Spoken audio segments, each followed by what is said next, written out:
Right, welcome everybody to the Panic Room podcast. My name is T. You might know me from the What the Fuck You Talking About show with my man Slim. Shout outs to Slim. Uh yeah, coming to you live from my home in Bedford Heights, Ohio.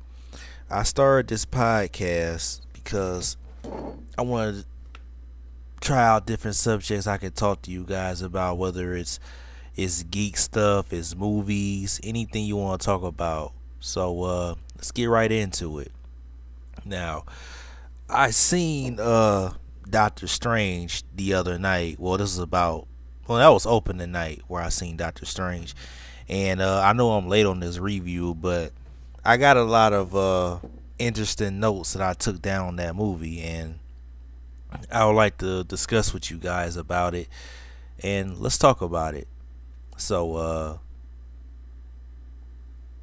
I would like to say first that this is one of the most, no, matter of fact, it's the most visually stunning movies I've ever seen, and that's no exaggeration. Uh, this film was been in development for like well over the course of 20 years, believe it or not. I mean, we had canceled scripts, canceled productions at various points in time. You had the horrible 1978 movie. I forgot what that guy name was, but that played Doctor Strange. But you had that. That was the first attempt. Stan Lee wanted it to be a TV show, but I believe they opted for Spider-Man instead, since that Doctor Strange TV show bombed. So then in the 80s, I believe James Cameron. No. James Cameron was attached to Spider-Man. Sometime in the 80s, they were working on another Doctor Strange movie, and that failed. So when the rights, fast forward to 2005, when the rights to the film came back to Marvel Studios, producer Kevin, our Lord and Savior Kevin Feige, always wanted it. He always envisioned the uh the film to be his passion project. But to be honest with you, at that time during the infancy of the Marvel Cinematic Universe, I don't think that pulling off Doctor Strange wouldn't have been a good idea. It was too risky for a then unknown and unproven studio at that time. And it's judging by the history of the Marvel Cinematic Universe. I mean, you had Iron Man first up, and Robert Downey elevated that character from a B list, borderline C list, all the way to basically Spider-Man status. If I hadn't told somebody that 20 years ago, they'll be like, "Who the fuck is Iron Man? Iron Man over Spider-Man?" When they would have laughed at you. Now, Doctor Strange, he is a very niche character in my opinion. I mean, he started in the Stan Lee and the great Stan Lee and great Steve Ditko created him, and then I believe in 1963. He deals with mysticism, metaphysics, and he was created during the hippie movement to capitalize on the hippie movement in the 1960s. It, and that's and the artwork reflects it, all the psychedelic colors, weird and bizarre imagery. But I would never knew that it'll translate so well on the film. And to be honest with you, I'm glad excuse me, I'm glad that they waited to make this movie, because to be honest with you, I don't think this movie could have been made in the eight. Damn sure it couldn't have been made in the 80s. It wouldn't look too goddamn goofy. The movie couldn't have been made in the 90s. It would have looked too goddamn goofy. Hell, couldn't even been made in the mid 2000s. They had to wait until the technology was perfect and right to properly represent the artwork of Steve Ditko and properly translate Steve Ditko's great artwork into the film. Now, with that being said, with that being said, uh, Marvel's got so big to the point now they're pop culture icons. Every movie is damn near an event now. Now, earlier this year, we had Captain America: Civil War. That movie was great, but I might have to put Doctor Strange over it due to the risk factor. I'm always a fan, as an artist myself, I'm a fan of taking risks. You get huge cool points for taking risks and succeeding with them. That's what art is all about. It's all about taking risks. Now, let's get into the movie. So, I seen the movie in IMAX 3D, and well, by the time you guys view this video or listen to this podcast, I believe the 3D IMAX 3D run will be over with. So, unfortunately, unless you guys can go get a 3D TV or something when it comes out on Blu-ray, but I seen this movie and I was completely blown away from the opening shot all the way to the end credit scene, which I get to later on. Now, Stephen Strange. Stephen Strange is a arrogant but wealthy doctor, well, neurosurgeon to be exact, that gets into a car accident and fucks up his hands. When your hands get fucked up and you're a surgeon, your hands are your money makers, your bread makers. And without your hands, you're nothing, basically. You could be what is that called? You could be a consultant, but but if you really like what you do, I mean, hey, your hands fucked up, you can't do anything. Now, the thing I noticed about this movie is the movie had an undertone of time. There was a oh yeah, by the way, if you haven't seen the movie, which you fucking should have by now, it's fucking I recorded this video on November 23rd, 2016 at 11:21 p.m. By the time you see this video or hear this podcast, you ought to fucking seen the movie by now. But anyway, I'm gonna throw that spoiler alert just in case. Now, we're going into spoiler territory. The underlying theme of this movie is time. There were scenes where I caught where at the beginning where he was pulling the blood out of a patient's head. He told one of his doctors to cover up his watch. He had a drawer full of watches, full of different watches in his apartment. He had when he lost all his money, exhausted his funds, and went to Carmartage. He even had the last thing he had left was a broken watch. So, to a bigger story point, he had an artifact. He possessed an artifact called an Aya Agamotto, which is an Infinity Stone, and I'll get to that later. And the after credit sequence with Thor, it's gonna set events in motion. With his movie coming out November 3rd of 2017, Thor Ragnarok, and it's been confirmed that Doctor Strange will make an appearance. Will make not only make an appearance but have a significant role in the movie along with Hulk. And then in the end of the movie, and at the final face off with Dormammu, using the infamous "I came to bargain" line, that which is posted everywhere on the internet somewhere. It's brilliant how he used time against a being that's basically, well, a being that's in a dimension where time is nothing. The only way to beat somebody that's not of time is with time. The Aya Agamotto has the power to control and manipulate time, advance time, or send time back. And the Aya Agamotto is a key element to Doctor Strange. So, um, basically, it's the Time Stone.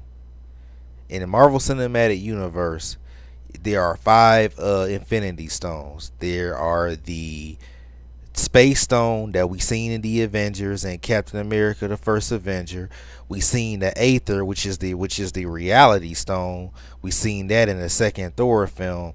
We seen the Power Stone in the first Guardians of the Galaxy. We seen the Mind Stone in the first Avengers movie, which ended up being lodged in Vision's head. That's it. That's his current location. And now Doctor Strange showed us the time zone, the time stone. And side note, the last stone left is the Soul Stone.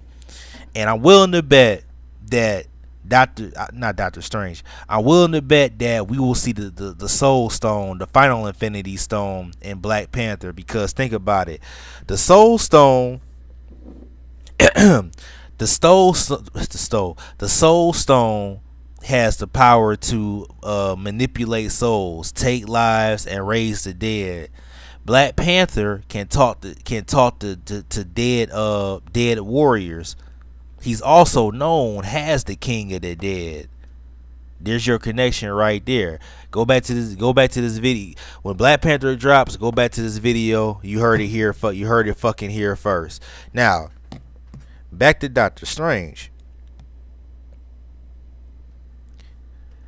It also showed us how valuable time is in our lives. Time is the most important element of our lives. He's wealthy, but however, you can lose all your money, but you can get that back in some capacity. We can't get time back. Time shows it's a very valuable asset in this movie. And I like the use of like I said, I like the use of context clues and underlying messages. I always look for stuff like that in movies. He was obsessed with his wife. Even at the end of the movie, when he was standing out looking through the seal of the Vishanti, he had that same broken watch back when he was broke, and he put it on, and he started wearing it. Now I gotta discuss the visual effects. These visual effects really blew me away, man. I mean, I believe it was done by at least 5 or 6 visual effects houses. I mean, you had these people talking about, oh yeah, it's an Inception ripoff. No, it's not an Inception ripoff. See, I think the term ripoff is kind of a disrespectful term, because there are straight bites, but then you got people that pay homage. Yeah, and I want to say this. Nothing in this world is original. There's nothing new under the sun. Everybody is inspired from something. Everybody got something from something. So there's no such thing as a direct copy or of anything or a ripoff, because everybody is inspired by something. So it really doesn't make sense to me. I think ripoff is a very disrespectful term in all forms of art. But you have basically, I put it like this. Doctor Strange is a very brilliant blend of, I'ma say, The Matrix and Inception, and mixed with Marvel. I don't want to say it Marvel's formula, but elements of a Marvel film, but a mature Marvel film. But they hit the special effects out the park, man. I mean, it's like taking Inception, buildings folding up and shit in the background, shit is collapsing, and then you say, oh fuck it, go fight in that. That's what it is, man. I mean, my only problem was with the movie, I was hoping to see a wider variety of magical powers and artifacts and things of that nature, but I really liked the humor a lot also.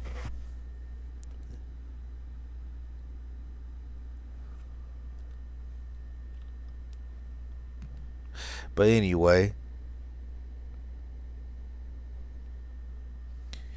I want to also talk about the casting. Benedict Cumberbatch was a perfect choice for Doctor Strange. As a matter of fact, I believe he was Marvel's first choice. Doing my doing my research, I believe that the front runners at that time, I believe the front runners at that time of casting were, I believe it was Jake Gyllenhaal. Let me get my facts right here. It was Jake Gyllenhaal, Matthew McConaughey, Oscar Isaac, Jared Leto, Ethan Hawke, Colin Farrell, and Keanu Reeves, and Ryan Gosling, all on a short list. Which kind of, I can't see none of those guys. Even Joaquin Phoenix. Joaquin Phoenix will actually enter negotiations to play Doctor Strange, but he dropped out because he didn't want to be committed to Marvel's, multi film contracts. But what can I say about Benedict Cumberbatch, man? We got two Sherlocks in the MCU now, Robert Downey and Benedict. But and by the way, I must say that his American accent was flawless too. But yeah, Benedict Cumberbatch, man. I mean, like, amazing actor, man. I've been following his work since he was in Atonement with James McAvoy back in 2007. Yeah, brilliant actor, man. Chiwetel, I don't want to butcher his name. I'm just gonna call him Chiwetel. Uh, he played. In case you guys didn't know, he played Victor Sweet on Four Brothers. He was brilliant. What I like about this movie is these actors are classically trained actors. These guys are Shakespearean. They're calculated. They know what they're doing. The purest form of acting, and has a fan of acting techniques. This movie really reeled me in. It's like one of the most elegant casts I ever seen in a superhero movie. You can never. I don't think you ever find a cast like this in any superhero movie.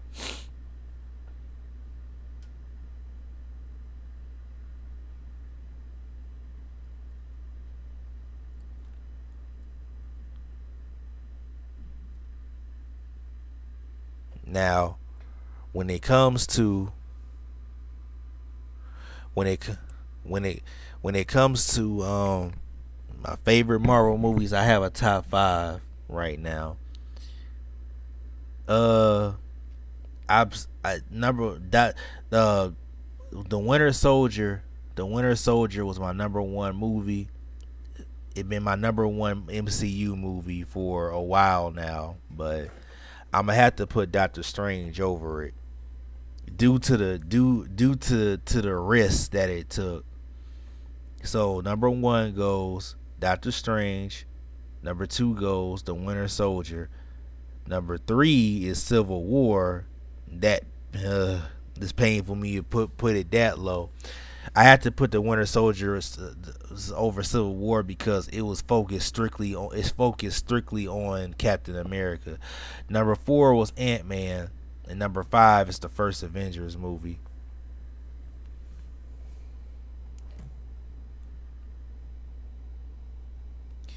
And going back to the casting, Tilda Swinton, I love her. Brilliant actress. I was a fan of her since Snowpiercer back in 2013, 14.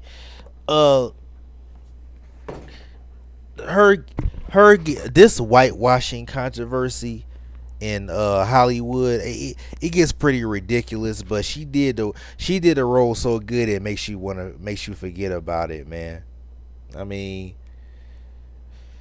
I know, and it kind of like had like it kind of fucked it up too at the beginning when when Doctor Strange thought that Japanese guy was that Japanese guy was the ancient one. I kind of feel like Marvel was stabbing people and twisting a knife and making it even worse.